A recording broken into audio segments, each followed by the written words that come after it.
Ok, alors du coup, par démonstration du tour de magie, j'ai un jeu de cartes ici et j'ai une prédiction qui est ici, qu'on va laisser un petit peu de côté puisqu'on y touchera juste après. Maintenant, on va venir prendre les cartes qui sont dans le jeu et ce qui va se passer, c'est que moi, en tant que magicien, je vais poser un nombre de cartes en faisant en sorte que le spectateur ne soit pas au courant de ce nombre de cartes ici, sur la table. Donc je vais compter, je vais prendre un nombre de cartes aléatoire. Ok. Je pose donc un petit paquet de cartes sur la table. Et maintenant, je vais tout simplement demander à mon spectateur de choisir un nombre entre 1 et 10, celui qu'il souhaite.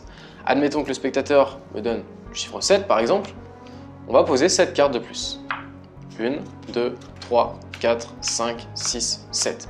Donc si on résume, j'ai posé un nombre de cartes sur la table et le spectateur ne connaît pas ce nombre de cartes là et lui a choisi un nombre entre 1 et 10 et on a posé ce nombre de cartes là sur le petit tas que j'ai fait. Ok ? Maintenant, je vais tout simplement demander à mon spectateur de retourner ces cartes là et ce que je vais faire, c'est que je vais ensuite lui demander de couper le jeu en deux là où il le souhaite, par exemple ici, et de poser le nombre de cartes qu'on avait choisi en sandwich sur le reste. Ok. Maintenant, je demande à mon spectateur de retourner le tout et de découvrir la prédiction. Il ouvre la prédiction et là sur quoi il va tomber ? 21. Alors pourquoi 21 ? Tout simplement, si je demande à mon spectateur maintenant de compter le nombre de cartes qui sont retournées dans le jeu, alors on regarde bien, hein.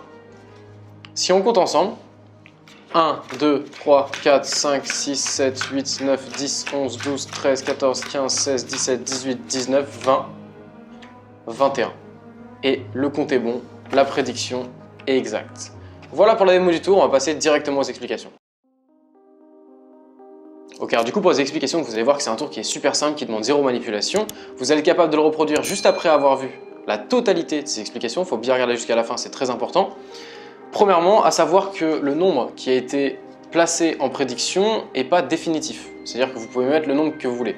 Moi j'ai choisi 21, je vais vous expliquer pourquoi. C'est tout simplement un cheminement qui, à force, m'a fait choisir ce nombre-là. En plus c'est un beau nombre, je trouve qu'il est assez cool et vous allez comprendre, je vais vous expliquer pourquoi j'ai choisi ce nombre-là. Donc je vous invite, si vous êtes débutant, à faire la même chose. Maintenant, comment fonctionne le tour ? Le tour fonctionne de cette manière-là. On a choisi 21 en prédiction, donc on va avoir 21 cartes retournées. Donc là, ce petit paquet, j'ai 21 cartes qui sont retournées. Maintenant, qu'est-ce que je vais faire ? Ici, j'ai le reste du jeu finalement. Je vais le mettre dans ce sens-là, donc face en l'air, et je vais poser mes 21 cartes dessus. Ensuite, je referme le tout dans mon étui. Et là, je suis absolument prêt pour faire mon tour. Donc, j'explique à mon spectateur, sachant qu'il ne connaît pas l'issue du tour, il ne va pas forcément me demander de mélanger le jeu ou quoi que ce soit. Je lui sors juste mon jeu, puis voilà, j'ai un jeu de cartes. Ok, voilà. Donc là, j'ai mes 21 cartes qui sont posées sur le dessus. Maintenant, je vais expliquer à mon spectateur que je vais poser un nombre de cartes sur la table et qu'il n'est pas censé connaître ce nombre-là. Maintenant, qu'est-ce que vous allez faire ? Vous allez poser 10 cartes. Pourquoi 10 cartes ? Et c'est pour ça que je choisis le nombre 21. Parce que si vous posez par exemple 3 ou 4 cartes, ça va se voir. Et donc si le spectateur choisit un autre nombre qui est petit, si vous posez 3 cartes et que le spectateur vous dit 3, ça fait 6. Bon, il va très vite voir qu'il y a un tout petit tas. Et donc la différence entre 6 et 21, elle est assez énorme, vous voyez ? Donc autant poser beaucoup de cartes, comme ça va beaucoup plus embrouiller le spectateur. Et ensuite, pourquoi 21 ? Parce que quand on demande à notre spectateur de choisir un nombre entre 1 et 10, bah voilà, on pose 10 cartes à peu près, on lui demande de choisir un nombre entre 1 et 10, donc on sait qu'on a une marge de 1 carte. Donc même s'il choisit 10, on a encore une carte qui sera retournée ici. J'espère que vous avez compris, j'espère que ça a été clair. Donc on va poser 10 cartes, on va faire croire à ce spectateur, on lui dit voilà je vais poser un petit paquet, on compte de 3 en 3, 3, 3, donc là voilà, soit vous y allez une par une, hein. Donc là je pose 10 cartes, hop, 6, 9, 10, ok, j'ai mes 10 cartes, je les pose, ça fait un petit tas et le spectateur n'a aucune idée de combien de cartes il peut y avoir ici, il ne peut pas deviner. Maintenant je vais lui demander de choisir un nombre entre 1 et 10.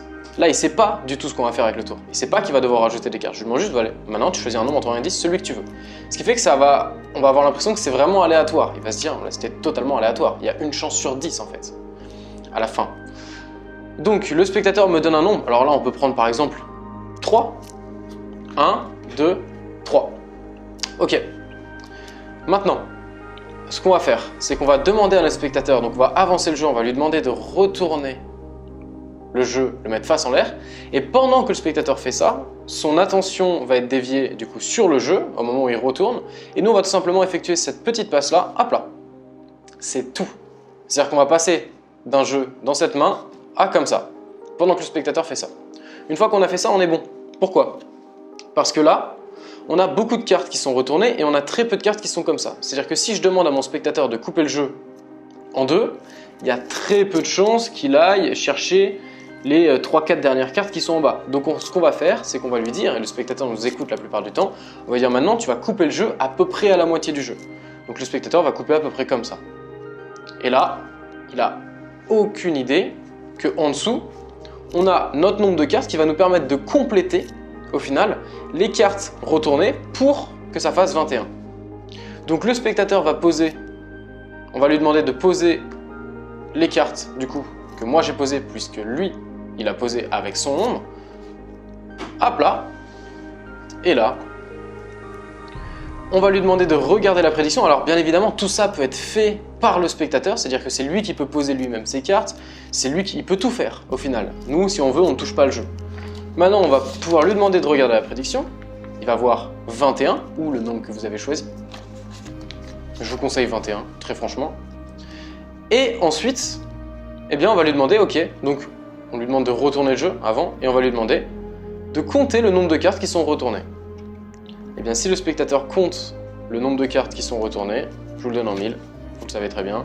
1, 2, 3, 4, 5, 6, 7, 8, 9, 10, 11, 12, 13, 14, 15, 16, 17, 18, 19, 20, 21. Le compte est bon, la prédiction est bonne, ça marche à tous les coups et c'est une prédiction qui est totalement impossible. Voilà. Maintenant, si vous voulez aller plus loin, si vous voulez découvrir des tours de magie qui sont professionnels, qui sont faciles et qui sont impressionnants, vous avez le Magic Pack par exemple, qui est une formation très avancée mais qui est payante. Si vous voulez découvrir des formations qui sont offertes, qui sont gratuites, eh bien vous avez le premier lien en description, c'est 3 tours de magie qui sont professionnels, qui sont faciles à faire et qui sont très impactants sur le spectateur. Quant à moi, je vous dis à très bientôt pour un prochain tour de magie. Salut à vous.